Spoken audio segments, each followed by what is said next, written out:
Good afternoon, everyone. Thank you for joining the CPA Firm Partners Conference, and thank you for joining this session today.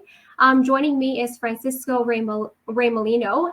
He is the president and principal at Ray Molino and Associates, a licensed insolvency trustee with over 17 years of experience finding solutions for clients in financial crisis. Their main objective is to consider the different options available to restructure their clients' financial affairs.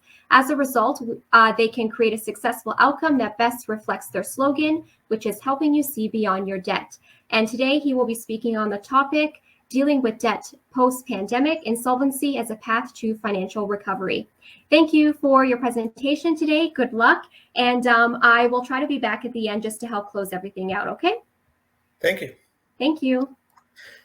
Thank you, Sandra, and thank you, everybody, for having me today, but also welcome. For the next half an hour, I'm going to try to give you as much information as possible about insolvency.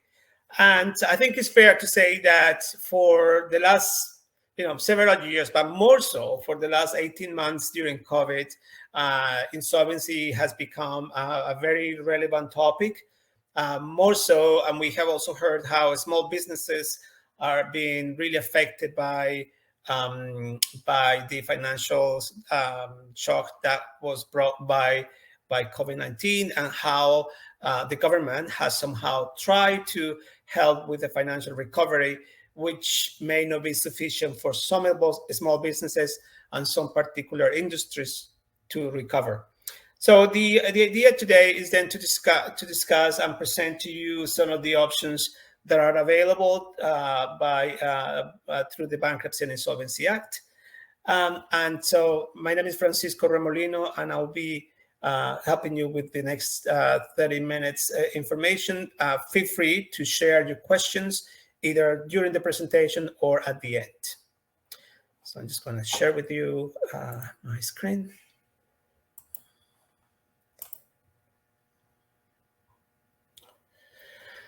Okay, so dealing with the post-pandemic insolvency as a path to financial recovery. And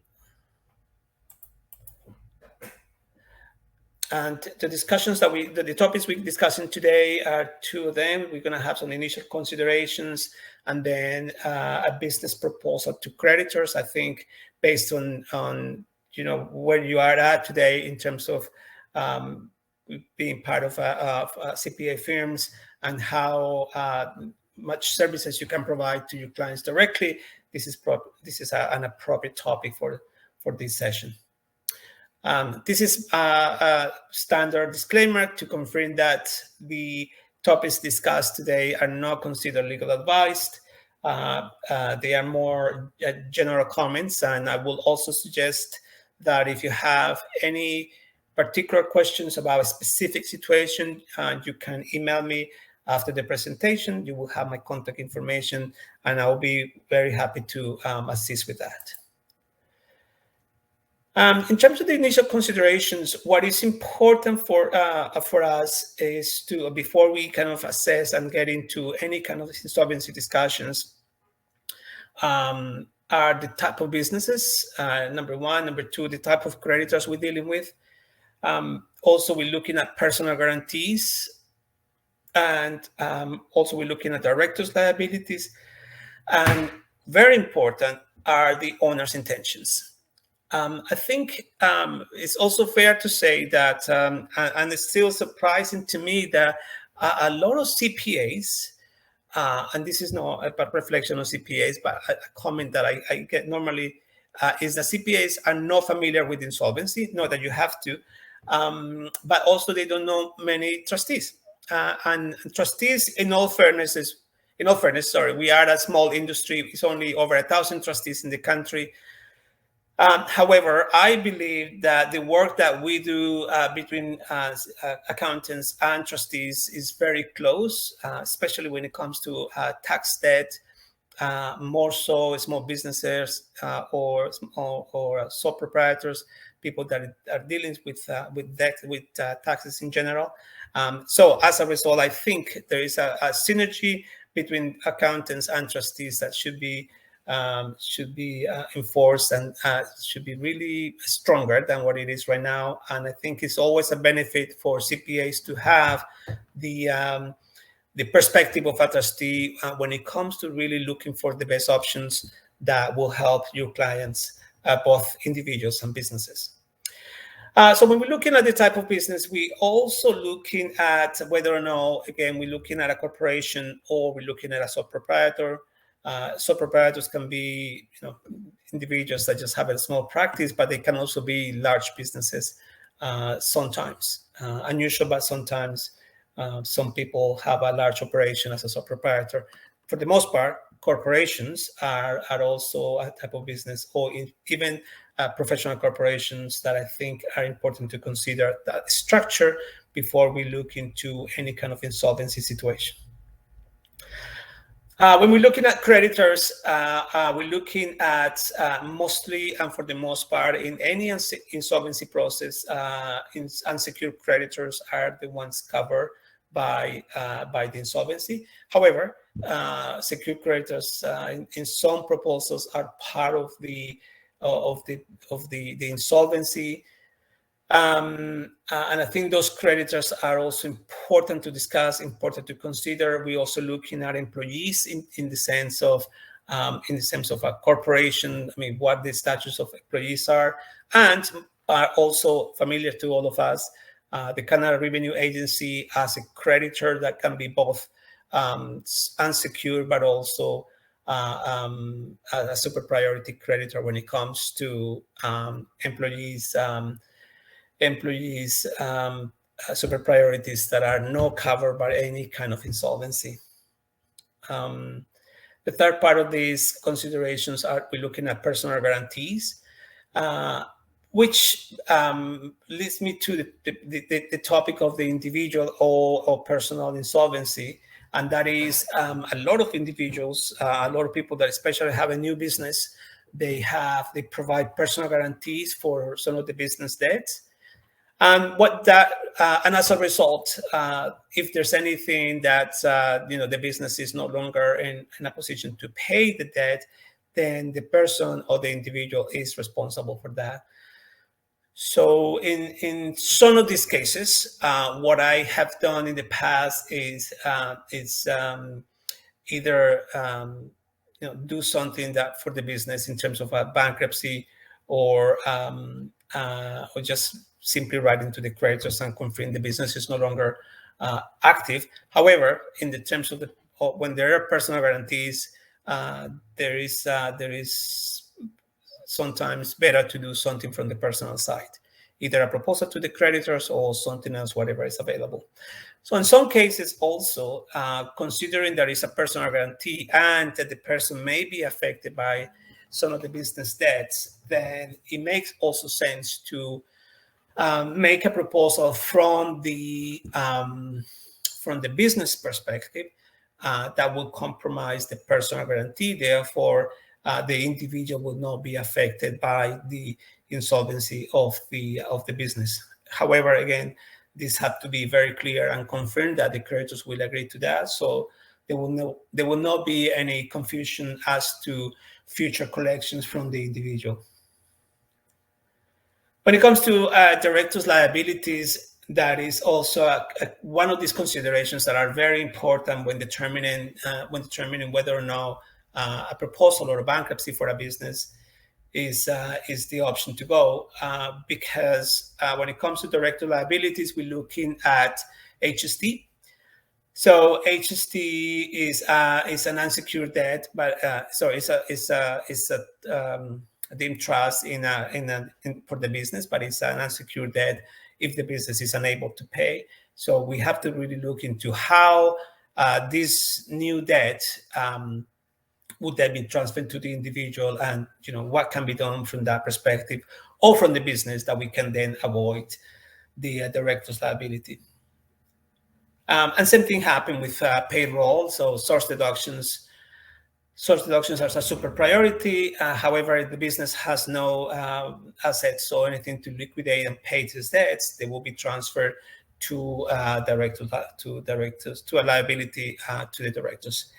Sometimes, in rare occasions, but sometimes corporate taxes are transferred as a director's liability, but those are very specific cases in which if the directors have taken dividends during the period in which they know to owe money to CRA for source deductions or HST, then sometimes during the assessment, CRA may consider that the director should be responsible for the corporate taxes too.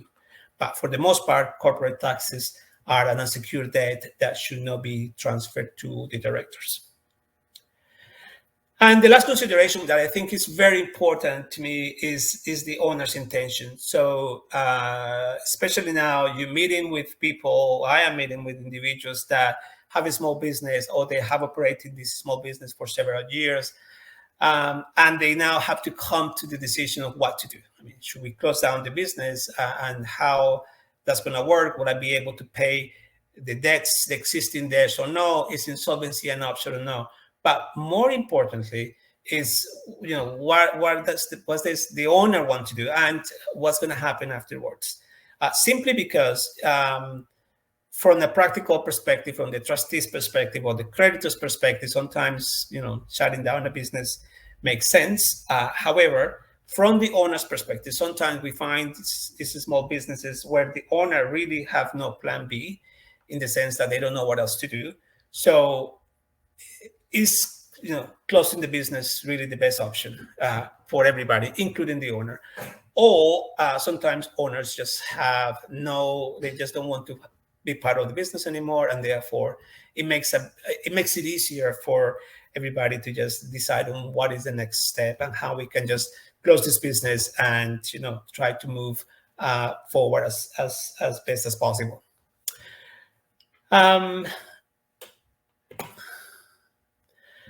So in terms of doing a proposal for a business, a proposal is an agreement in which we approach the creditors, both secure and unsecured when it comes to businesses, and we propose to pay a portion of the debts.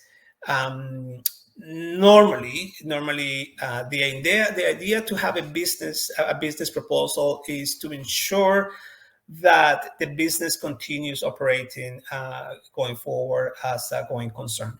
So the primary intention of a proposal is to ensure that the business is restructured in a way that it has the ability to continue operating. Because otherwise, if that's not the intention, then probably bankruptcy will be the best alternative. But not all businesses have to be bankrupt. Not all businesses have to go into a proposal. But for the most part, filing a proposal for a business really, really helps to prioritize their future goals, but also determine what are the best side of the business that it really works. And so having a proposal in place, and especially having a proposal where the creditors cooperate and everything works well, it's really beneficial for most businesses. So the proposal is mutually beneficial. It's beneficial to both the business, but also is beneficial to the creditors. Sometimes, and the negotiation of how much to pay depends on several factors, but one of them is looking at the assets of the business, number one, but also the future cash flow of the business. So by recognizing that if the business has less of the current debts, how the cash flow, the projection of the cash flow will work, then that will also, in a sense, will provide a better understanding of what is the settlement that can be offered. Sometimes, and again, normally the proposal goes for 5 years, but sometimes it can go for more than that. In a business proposal, which is called a Division 1 proposal, that's kind of the legal terminology in terms of the Insolvency Act. A Division 1 proposal can be done for more than 5 years. This process is court-driven, so it's court-approved. So terms that are approved by the court, therefore, stay. So I think it gives a lot of flexibility when it comes to that type of agreement. In terms of debt or creditors, we're looking again suppliers. We're looking at employees for termination pay. We're also looking at judgment creditors, Canada Revenue Agency, utilities, etc. So when it comes to a business proposal, it really covers most of the creditors that are outstanding, and I guess it gives a lot of flexibility to assess what would be the best situation going forward. And the debts, it says here, certain debts must be repaid in full. Then again, we're referring mostly to the source deductions that have to be paid in full within 6 months of the proposal, and that's just the standard rules. Sometimes CRA may agree to extend that, but it's very hard, and I think it has become even harder in the last few years to have them agree to it. So it's only in very special circumstances that we'll agree to a repayment beyond the 6 months. So when we have a proposal for a business proposal to the creditors, a couple of things happen. One of them is immediately after filing the proposal, there is a stay of proceedings. And this stay of proceedings is the protection that the business and also in the personal side, also the individuals get that allows them to kind of put a plan together. But also it stops all the legal actions, current legal actions and future legal actions that the creditors may start or consider. Again, the idea behind the stay of proceedings is to allow the business, to allow the individuals to put a plan together that is, again, beneficial to everybody. In a proposal, also the owner never loses control of the business. That the intention, again, is that the business continues a going concern. Therefore, the owner must be involved in the process, but also in other decisions. The role of the trustee in a proposal is to monitor the business, and the role of the trustee really is much more prevalent during the negotiation of the proposal, in which the trustee is responsible to ensure the cash flows are maintained, and obviously the cash flows make sense from the perspective of what's coming in, but also what expenses are being paid, and the projected cash flow, and comparing that also to the projected cash flows. And once the proposals are approved, which is only the trustee's role is only to ensure that the payments are made and monitor payments, monitor payment of dividends, then the role of the trustee is less so involved with the business and more so about taking care that the process is actually working well. Proposals, and this is just a confirmation of the unique role of the trustee. Proposals and any kind of insolvency, for that matter, in Canada, proposals, bankruptcies for both individuals and businesses can only be filed through an insolvency trustee. So again, to my point that a lot of CPAs are not familiar with trustees, I think it's always good to have somebody to connect with, or somebody in your side of the table that not only you can get the perspective, but also, if need be, then the trustee will be able to assist you with the filing of the proposal or the bankruptcy. So I think with that in mind, I just wanted to ask if any of you have any questions, anything that you would like to share, anything that you want to discuss, I'd be happy to respond. Otherwise, here's my contact information. You can always email me. You can always call me. I think the topic of insolvency right now, again, is relevant. And it's important to have the information. So more so than knowing, the answers to all the questions, I think it's important that the clients in itself get the information they need to know whether or no insolvency is an option, and how it works, and consequences and benefits of the process.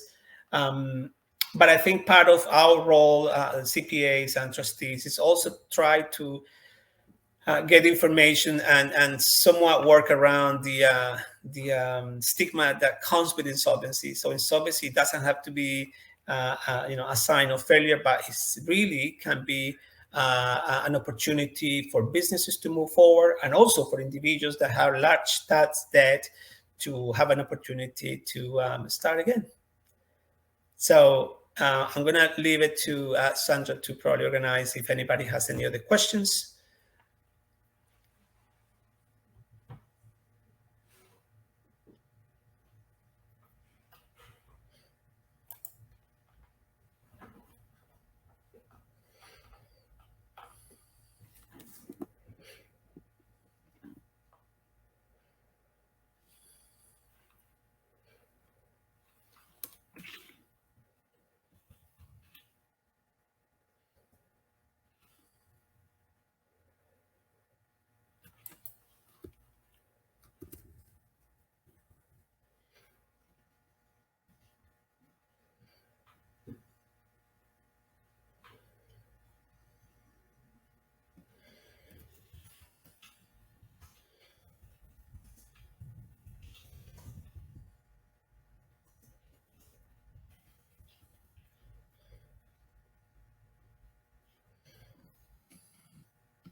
Hi there. Sorry, I had a panelist call me. They were having some issues logging in. Let me check here if there's any questions that we have before we close anything out.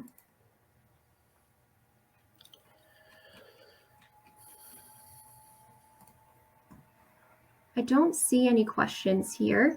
Do you have maybe perhaps if you can put into the chat, are you able to put in your contact information? So if people do have questions, maybe they'd like to reach out to you after the event. For sure, no problem. Yeah, so I don't see anything here at the moment. But if anyone wants to, they can certainly reach out to you after the event. Okay.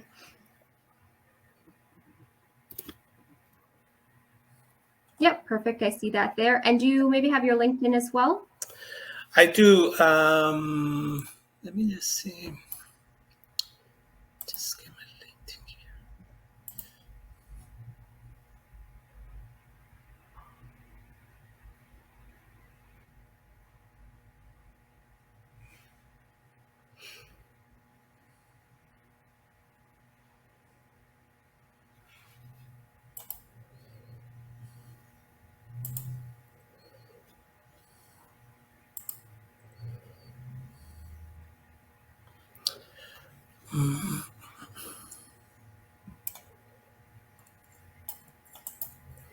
Are you able to find it okay? Yes, just here. Okay, perfect. Perfect. Okay, so is there anything else that you wanted to just add, just quickly before we the panel starts at 3:30? Right. No, as I mentioned, I think it's important that any questions if anybody may have in terms of particular situations or particular individuals or specific cases that they feel free to email me, and then I'll be more than happy to answer to those questions. Okay, perfect. Thank you so much for your presentation. Sandra, And I know, thank you, everybody. yeah, thank you everyone for joining us. We do have our panel starting at 3:30. So just on the left-hand side, if you click on stage, the panel will be happening on the main stage, so you can view it there. And like you said, if you have any questions for our speaker today, you can reach out to him through email or through LinkedIn. Thank you.